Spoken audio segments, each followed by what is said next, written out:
Hello aspirants, welcome back to UPSC PYQ analysis series.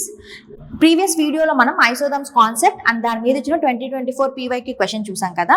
Same ఐసోథర్మ్స్ concept మీదే 2025లో కూడా question అనేది repeat అయింది. So ఈ క్వశ్చన్ని అనలైజ్ చేద్దాం.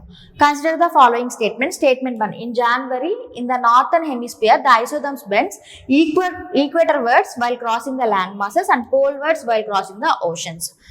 సో నార్థన్ హెమిస్పియర్లో జనవరి మంత్లో వింటర్ సీజన్ అనేది ఉంటుంది. సో వింటర్లో ల్యాండ్ అనేది క్విక్గా కూల్ అయిపోతుంది, బట్ ఓషన్స్ అనేవి వార్మర్గా ఉంటాయి. హీట్ని రిటైన్ చేసి పెట్టుకొని స్లోగా కూల్ అవడం స్టార్ట్ అవుతుంది. అందుకనే ల్యాండ్ మాసెస్తో కంపేర్ చేసుకుంటే ఓషన్ అనేది వార్మర్గా ఉంటుంది అనమాట.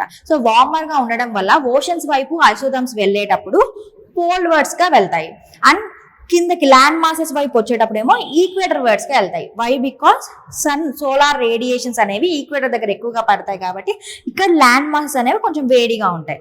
అందుకే ల్యాండ్ మాసెస్ వైపు వచ్చేటప్పుడు ఐసోథర్మ్స్ అనేవి ఈక్వేటర్ వైపు వస్తాయి అనమాట, ఈక్వేటర్ వర్డ్స్ వైపు వస్తాయి. సో ఈ కాన్సెప్ట్ మీకు బాగా అర్థం అవ్వాలంటే ప్రీవియస్ వీడియో చూడండి. సో ఈ స్టేట్మెంట్ అనేది కరెక్ట్. స్టేట్మెంట్ 2 చెప్పాం కదా, జనవరిలో వింటర్ సీజన్ ఉంటుంది northern హెమిస్పియర్లో.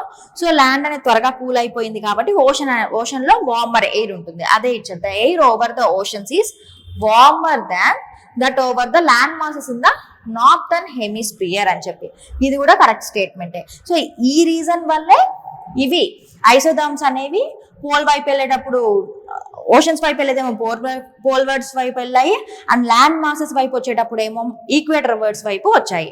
So statement 2 explain statement 1. Correct option ఏంటి? Both statement 1 and statement 2 are correct, and statement 2 explain statement 1. ఇది correct option. So further videos కోసం శరచంద్ర IAS అకాడమీ యూట్యూబ్ ఛానల్ని సబ్స్క్రైబ్ చేసుకోండి.